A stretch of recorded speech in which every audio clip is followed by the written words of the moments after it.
बिस्मिल्लाहिर्रहमानिर्रहीम।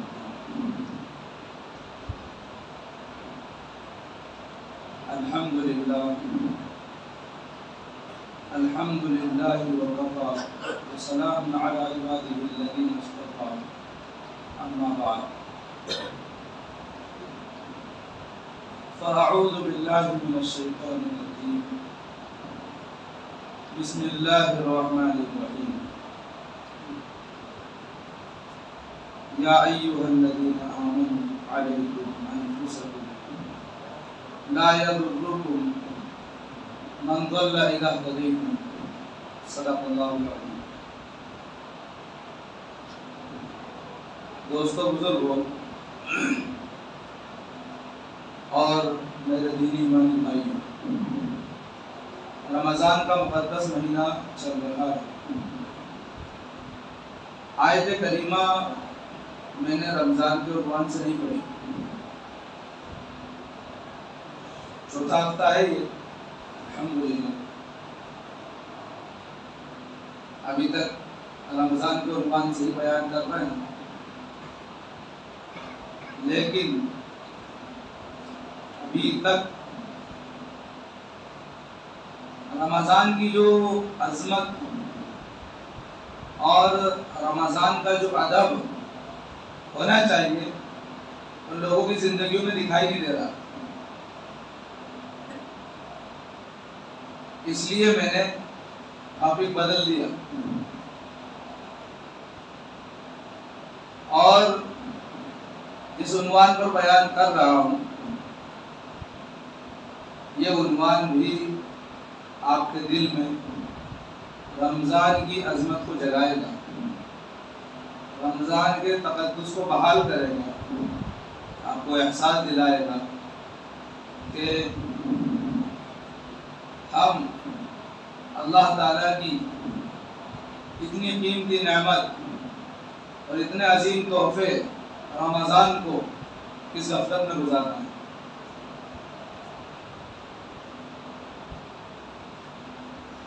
शायर ने बड़ा ही अच्छा शेर कहा है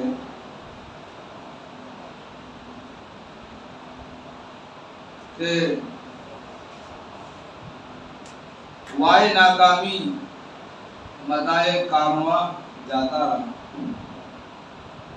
वाए नाकामी मदाए कारवां जाता रहा, कारवां के दिल से एहसास ज़िया जाता रहा। एक इंसान तो वो है जो हज कर जाने वाले काफिले को देखता है और अंदर ही अंदर बेचैनी का इजहार करता है। कभी ज़बान पर बात को ले आता है, कभी दिली दिल में जो है तिल मिलाता है, और वो एक जज्बे के साथ, एक उड़न के साथ गोया के अंदर ही अंदर रोता है कि हाजियों का काफिला जा रहा है, मैं कैसा बदनसीब हूँ कि मेरी हाजिरी अभी तक नहीं हुई। एक इंसान वो भी है जो तड़प रहा है बेचैनी में, लेकिन काफिले वालों का हाल ये है कि उनको एहसास ही नहीं है कि हम कहाँ जा रहे हैं।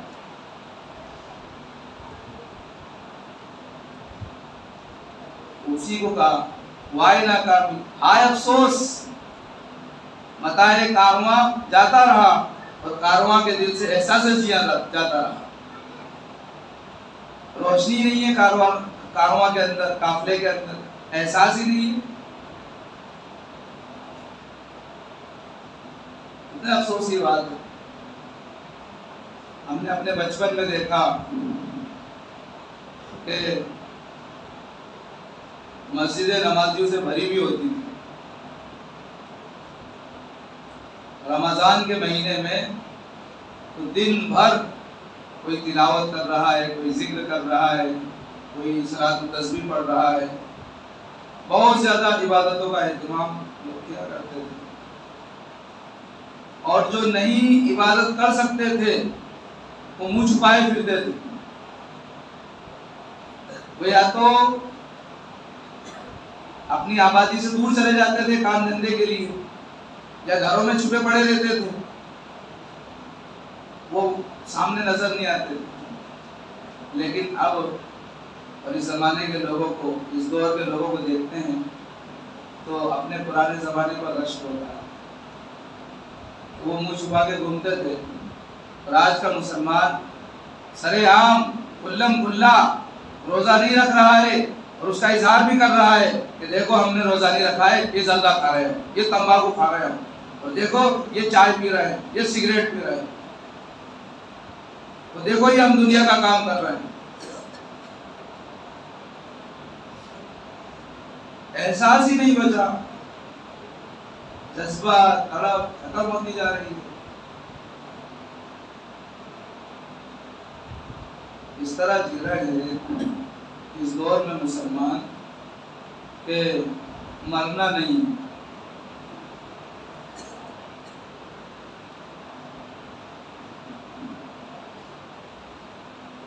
दोस्तों बुजुर्गों, शरीयत जो अल्लाह ताला ने हम सबको अता फरमाई है,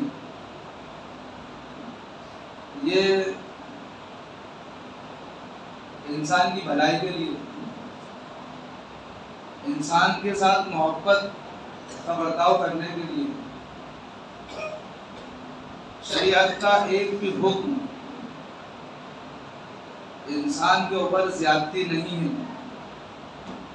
अल्लाह ताला ने जितने भी अहकाम अता फरमाए हैं, वो सारे अहकाम इंसानों के साथ भलाई करने के लिए है, और कोई भी हुक्म इंसान के ऊपर बोझ नहीं है। अल्लाह ताला ने इस उम्मत के लिए तो बहुत ज्यादा आसानियां रखी हैं। कुरान करीम में उसको बयान कर दिया, ला युकल्लिफुल्लाहु नफ्सन इल्ला वुसअहा। हमने इंसान को उतनी ही तकलीफ दी है जितना कि वो बर्दाश्त कर सके, उसकी ताकत से ज्यादा हमने उसके ऊपर बोझ नहीं लादा। फिर इंसान को सोचना चाहिए, गौर करना चाहिए कि जब अल्लाह मेरे साथ आसानी कर रहा है तो ये जो अहकाम है ये बोझ नहीं है, लेकिन बोझ लगते क्यों हैं? आमाल को करना मुश्किल क्यों मालूम होता है? उसकी वजह यह है कि हमने आमाल को सीखा नहीं। उसकी वजह यह है कि हमने उन पर मेहनत नहीं की। वरना दुनिया के अंदर, दुनिया के एतबार से आप देखिए, बड़े बड़े कठिन काम, बड़े मुश्किल काम, इतनी बड़ी, इतनी पतली, जिसपे सिर्फ एक पैर रखा जाए, इतनी पतली छड़ी या उसको निसन्नी जो बोलते हैं, सीढ़ी, उस पर एक लाइनमैन बहुत ऊंचे लंबे खंबे पे चढ़ जाता है, उसको डर नहीं लगता।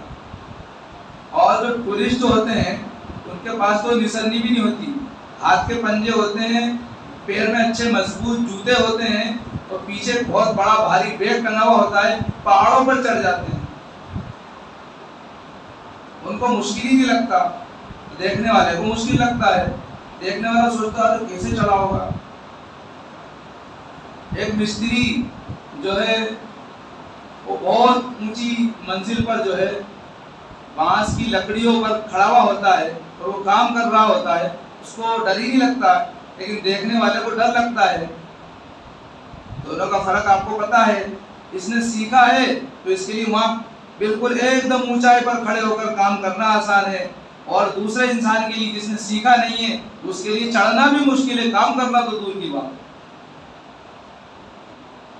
ऐसे ही शरीयत का मामला है। जिन लोगों ने शरीयत के एतबार से तरबियत पाई, जिनकी तरबियत, जिनकी परवरिश शरीयत के माहौल में हुई, जो अल्लाह और उसके रसूल के अहकाम को सुनते रहे, उनके दिलों में अजमत का यह हाल है और अदब और एहतराम का यह हाल है कि वो अपनी जान की भी फिक्र नहीं करते। वो अपनी जान की भी फिक्र नहीं करते। अरे मरना है मर जाएंगे, रोजा रखते हो मरे, ये सोच होती है उनकी, इसलिए कि उनको इसकी कदर पता है। और जिनको कदर पता नहीं है उनके लिए तो रमजान हो या शबे कदर हो या शबे बारात हो, चाहे जो इबादत का मौका हो, उनको तो एहसास ही नहीं होता, इसलिए कि एहसास तो खत्म हो चुका है। मादियत के रंग ने एहसास के रंग को दबा दिया है, मादियत बिल्कुल छा चुकी है, दुनिया का नक्शा दिलों पर बैठ चुका है। गोया कि दुनिया इंसान के ऊपर मुसल्लत कर दी गई है और इंसान उसके ज़ेरे साया जिंदगी गुजारना है। इसके लिए तो बस यही हो सकता है कि इंसान अपनी जिंदगी पर गौर कर ले, बस गौर कर ले अपनी जिंदगी पर। बारहा मैंने कुरान और हदीस की रोशनी में ये एहसास दिलाने की कोशिश की है, अपनी जिंदगी पर गौर कर लो, दुनिया की हकीकत समझ में आ जाएगी। जब दुनिया की हकीकत समझ में आ गई फिर अब गफलत से हमें बचना चाहिए। दुनिया की मिसाल ऐसी है जैसे कि माँ के पेट के अंदर, माँ का पेट भी एक दुनिया है, माँ का पेट भी एक दुनिया है जहाँ पर एक बच्चा बनता है, तैयार होता है। वहां पर देखें बच्चे की ग़िज़ा क्या है, माँ का पेट गंदगी से भरा हुआ, कहीं खून की गंदगी, कहीं पीप की गंदगी, कहीं जो है जरासीम की गंदगी, कहीं सड़े हुए खाने की गंदगी, कहीं बदबू की गंदगी, गंदगी ही गंदगी चारों तरफ। लेकिन उस बच्चे को जो माँ के पेट में बन रहा है या बन चुका है, तो उसकी नुशोनुमा हो रही है, वो बच्चा सारी गंदगियों से नजर हटाकर सिर्फ उस गंदगी की तरफ नजर करता है जिससे उसका फायदा वाबस्ता है, खून। बस खून उसके पेट में जाना चाहिए और खून से परवरिश पाता है, यहां तक कि 9 महीने तक खून पीता है वो।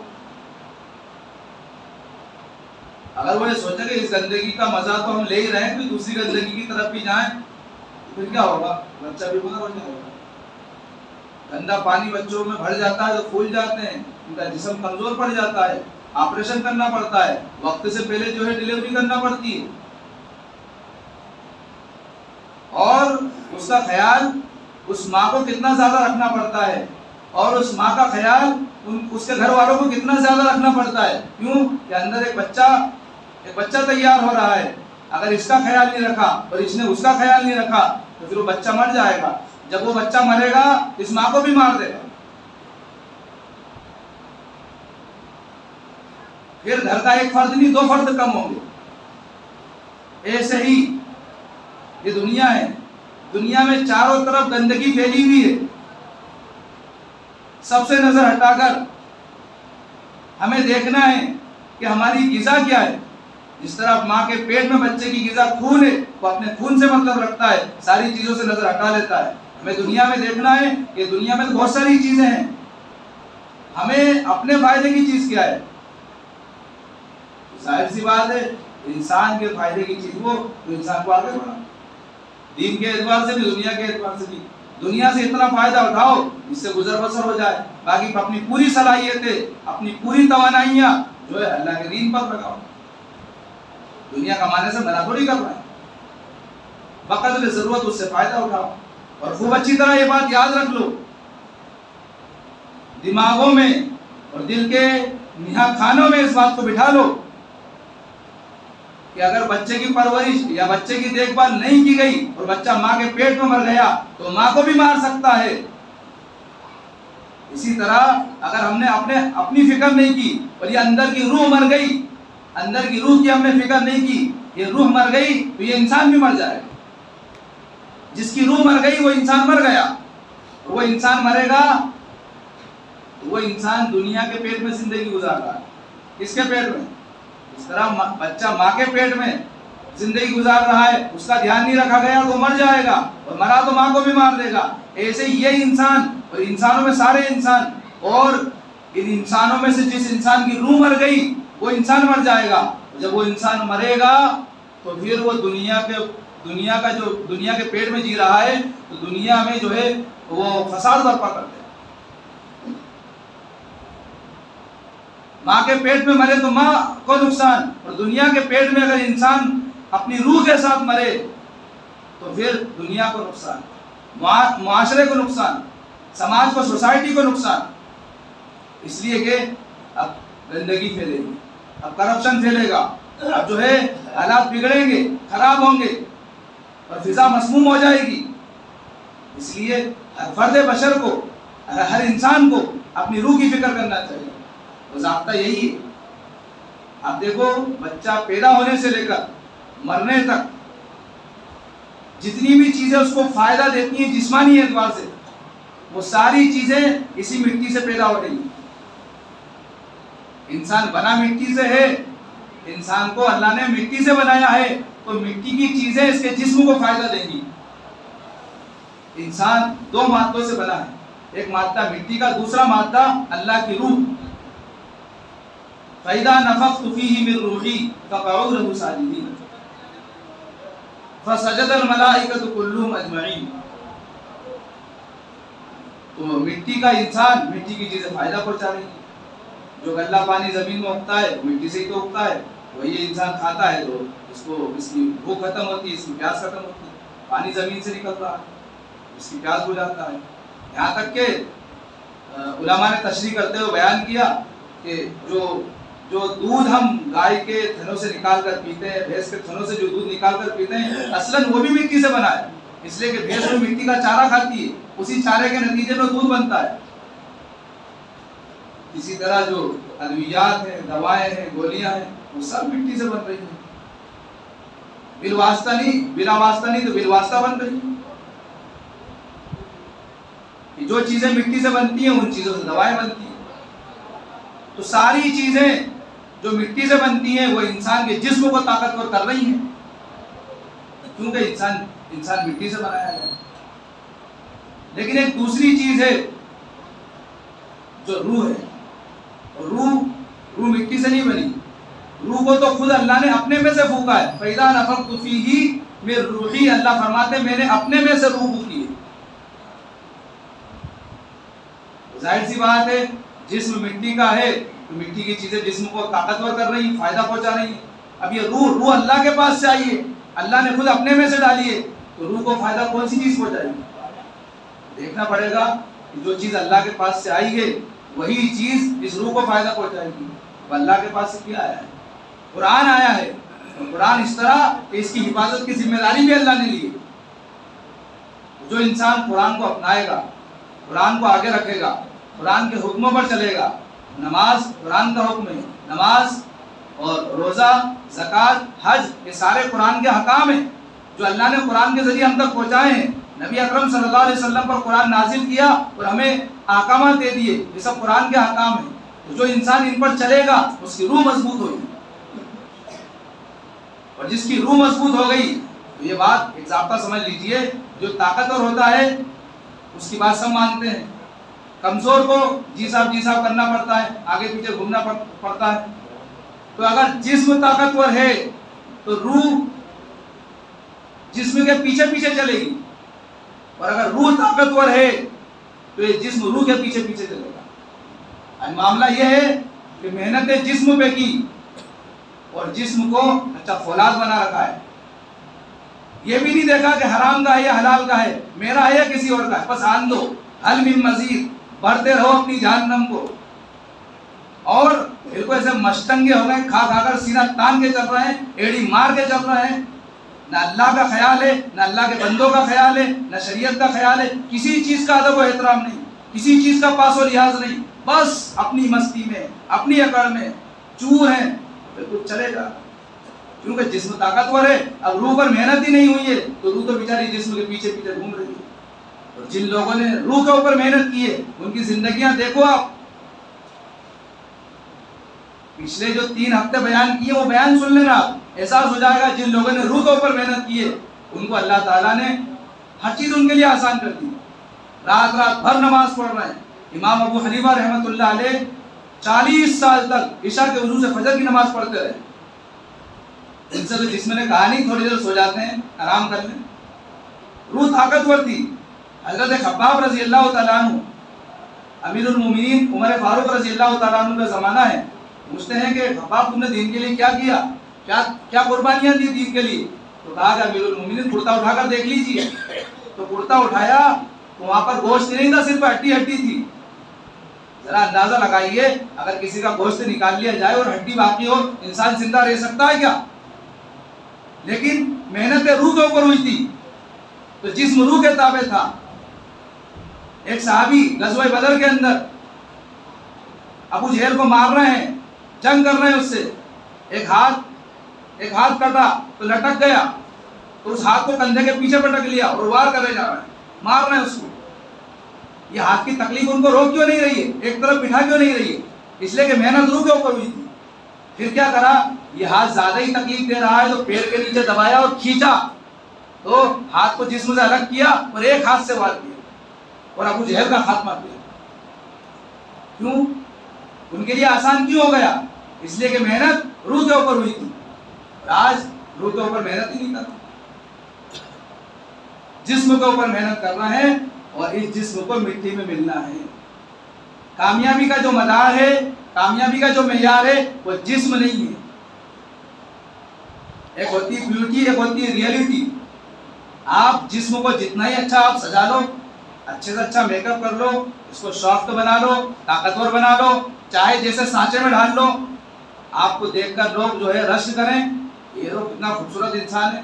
ये आपकी ब्यूटी है, आपकी उम्र के साथ साथ ढल जाएगी। एक होती है रियलिटी कि चेहरा घुमाकर भी इंसान खड़ा रहे तो इंसान रश करता है, जिंदगी ऐसी होना चाहिए। इंसान मौजूद नहीं हो तो भी इंसान कहते हैं कि यार इंसान तो उस जैसा होना चाहिए। ये रियलिटी है जो जिंदगी में भी है। फेस घुमाने के बाद भी इंसान उसके ऊपर रश करता है और मरने के बाद भी लोग उसको रश करते हैं। मुसलमान खाली होगा इससे। अपनी हमीयत, अपना जज्बा, अपनी पासदारी, अपनी इफ़्फ़त, अपनी इस्मत, अपनी अमानतदारी, दयानतदारी, कुछ भी नहीं बचा, सब दुनिया की नजर कर दिया। तो दुनिया तो कहाँ ले जाएगी हमें? मौत के गड़े में पटक देगी। फिर वहाँ जो काम पड़ेगा वो इसी रूह से पड़ेगा। अगर ये मजबूत है तो फिर कब्र के सवाल, उसके जवाब भी आसान है। कब्र की मंजिल आसानी के साथ गुजरेगी, मैदान हश्र की मंजिल आसान है, जन्नत में जाना आसान है। फरिश्ते रहबरी करेंगे, नानु औलियाउकुम फिल हयातिद दुनिया व लकुम फिल आखिरा। दुनिया में भी रहबरी करेंगे, आखिरत में भी रहबरी करेंगे। व लकुम फीहा मा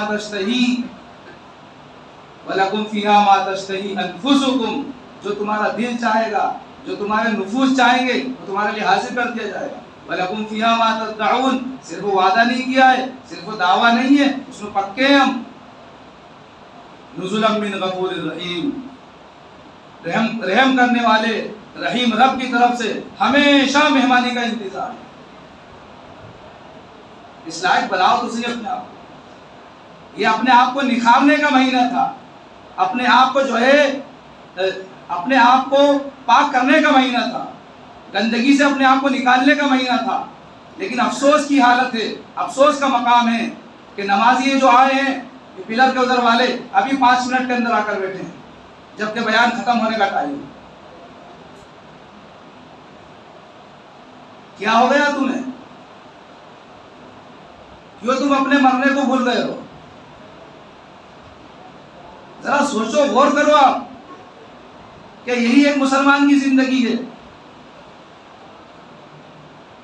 आपने वो वाकया सुना होगा मजूसी वाला, जब मुसलमानों को गलबा हासिल था, मुसलमानों को अल्लाह ताला ने शान शौकत से नवाज रखा था। बहुत गौर करिएगा इस वाकये पर। एक मजूसी बोलते हैं जो आपकी पूजा करते हैं, मजूसी का लड़का खुल्लम खुल्ला खाना खा रहा था। मजूसी ने अपने लड़के का कान पकड़ा और एक लगाया कि बेहया, तेरे को शर्म नहीं आती कि मुसलमानों का मुकद्दस महीना चल रहा है और तू खुल्लम खुल्ला खा रहा है? अरे इस महीने का तो अदब कर। बहरहाल मामला जो था हो गया, उस मजूसी का इंतकाल हो गया। पड़ोसी ने एक दिन ख्वाब में देखा कि जन्नत की जो है नेमतों में मजे उड़ा रहा है। उससे कहा कि भाई तू तो मजूसी था, आग की पूजा करता था, तुझे जन्नत कैसे मिल गई? उसने अपना वाकया सुनाया। एक दिन मैं जा रहा था, साथ में मेरा बेटा भी था, वो कोई चीज़ खा रहा था, खुल्लम खुल्ला, रमज़ान का मुकद्दस महीना था। मैंने उसको आड़ दिलाई कि मुसलमानों का मुकद्दस महीना है तो खुल्लम खुल्ला खा रहा है। बस अल्लाह ताला को ये रमज़ान का अदब इतना पसंद आया कि मरते वक्त कलमा नसीब कर दिया। और आज मैं जन्नत के मजे उड़ा रहा हूं। उस दौर के मजूसी के अंदर भी रमजान का अदब था, आज के खानदानी मुसलमान के अंदर भी रमजान का अदब नहीं है। ना नमाजों का अदब है, नमाजें हो रही है, पीछे मस्ती कर रहे हैं जोर जोर से। कोई इंसान जोर से चिल्ला कर बोलते चुप हो जाओ, तो सोचता है मैं बड़ा काबिल हूं, तेरे से बड़ा कमीना कोई है ही नहीं। कुरान में है वला तुसाइर खद्दका लिन्नास वला तमशी फिल अर्दि मरहा, कि ये चीखना तो गधों की पहचान है। वक़्सिर फी मशीका वग़्दुद मिन सौतिका इन्ना अनकरल अस्वाति लसौतुल हमीर, चीखना गधे की सिफत है। और सबसे घटिया आवाज इंसानों में, जानवरों में सबसे ज्यादा घटिया आवाज उस गधे की। तो हमने अपने आप को गधे के मेयार पर उतार दिया है, गधे की सतह पर पहुंच चुके हम लोग कि हमें यह भी पता नहीं है कि कहाँ कौन सी बात बोलना है, किस तरह बोलना है।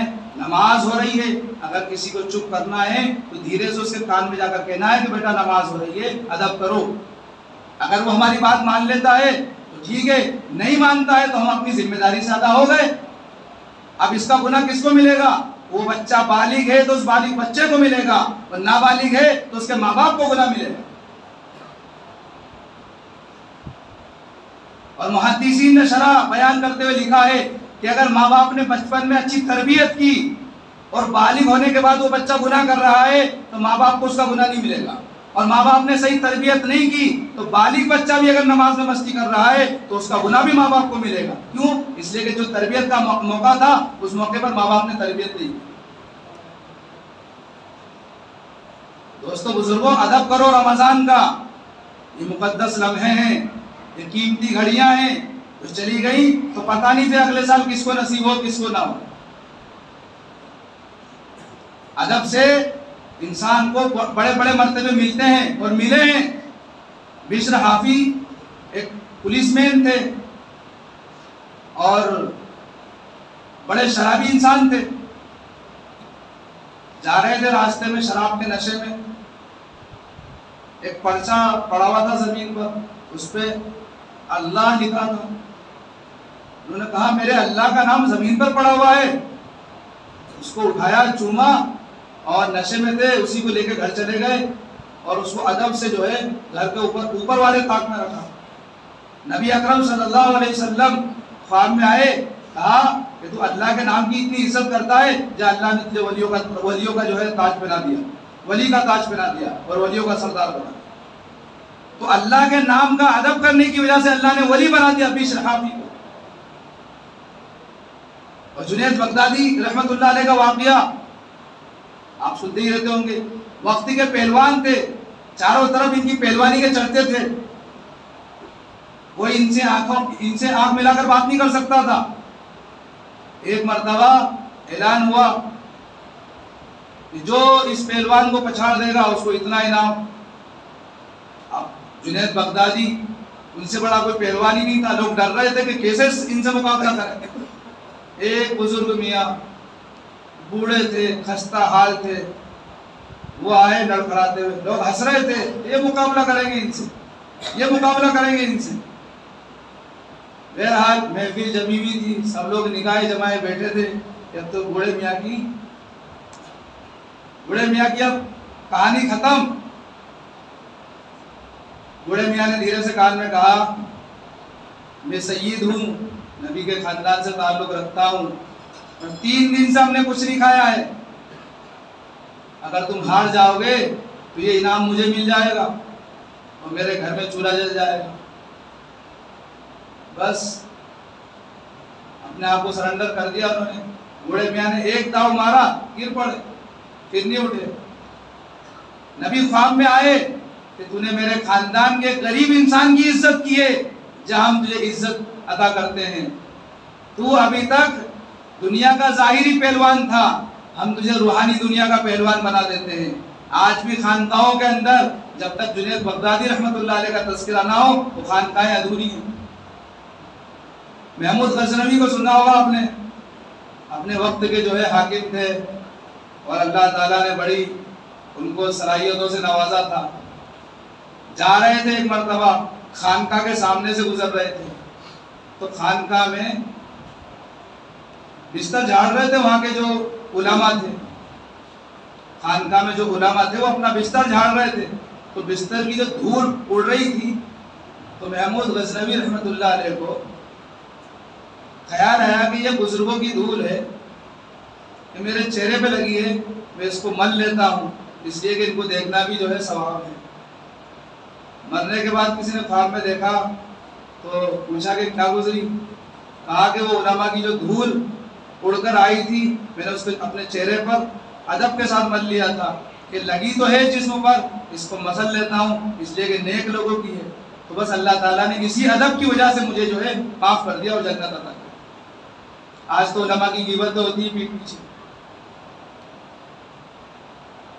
जुबैदा खातून का नाम सुना होगा आपने।